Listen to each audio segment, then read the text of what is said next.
ప్రకృతి పూజే అమ్మ పూజ. అమ్మ ఈ రెండు అక్షరాలు పలుకుతే మనసు ఎందుకు ఇంత భారంగా మారుతుంది? అమ్మ అంటే దేవాలయంలోని విగ్రహమా, లేదా మన శ్వాసలో కలిసిపోయిన శక్తియా? మన చిన్నప్పుడు మట్టి వాసన తెలిసింది, చెట్టు నీడలో నిద్ర వచ్చింది, పక్షుల శబ్దంతో ఉదయం మొదలైంది. అవి అన్నీ ఎవరి వల్ల? అమ్మ వల్ల. ప్రకృతి అనే అమ్మ వల్ల. అమ్మ మనకు పాలు ఇచ్చింది, ప్రకృతి మనకు శ్వాస ఇచ్చింది. అమ్మ మనల్ని పెంచింది, ప్రకృతి మనల్ని బతికించింది. కానీ ఈరోజు మనం ఏం చేస్తున్నాం? అమ్మను పూజిస్తున్నాం,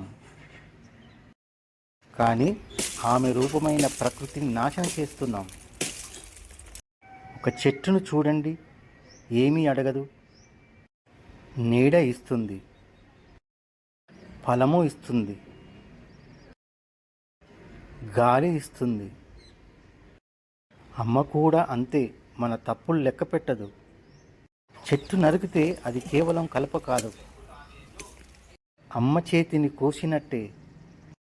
ఒక చెట్టు పడితే ఎక్కడో ఒక పక్షి తల్లి లేనిదైపోతుంది. పక్షులు దేవాలయానికి రావు, కానీ దేవుడికి దగ్గరగా ఉంటాయి. ఈరోజు వాటి అరుపు శబ్దం కాదు, మన తప్పులకు వేసే ప్రశ్న. అభివృద్ధి కావాలి, కానీ వినాశనం కాదు. రోడ్లు కావాలి, కానీ భవిష్యత్తు కాదు. భవనాలు కావాలి, కానీ శ్వాసను చంపేలా కాదు. అమ్మ పేరుతో 1000 కోట్లు ఖర్చు చేస్తాం, కానీ అమ్మ రూపమైన ప్రకృతికి ఒక చుక్క గౌరవం ఇవ్వం. నేను అమ్మని అడిగాను, అమ్మ నన్ను కాపాడుతావా? సమాధానం మాటల్లో రాలేదు. ఒక చెట్టు నీడలో శాంతిగా వచ్చింది, ఒక పక్షి అరుపులో ధైర్యంగా వచ్చింది. అప్పుడే అర్థమైంది, అమ్మ ప్రకృతిలోనే ఉంది. అమ్మను పూజించాలంటే రోజు గుడికి వెళ్ళవలసిన అవసరం లేదు. ఒక చెట్టు నాటండి, ఒక జీవిని కాపాడండి. అదే నిజమైన పూజ. మన పిల్లలకు బంగారం ఇవ్వకపోయినా పర్వాలేదు, కానీ శ్వాస ఉండే భవిష్యత్తు ఇవ్వాలి. ఈ మాటలు మీ మనసుకు తాకితే ఇతరులు కూడా చేరనివ్వండి. అమ్మను ప్రేమించండి, ప్రకృతిని కాపాడండి. మిత్రమా, ఇక మార్పులు అవసరం లేదు. మీ స్వరంతో వెలుగులోకి వస్తే ప్రకృతి మాట ఈ ప్రపంచాన్ని చేరుతుంది. నేను తిరుపతి శ్రీనివాస్, ప్రకృతి ప్రేమిక.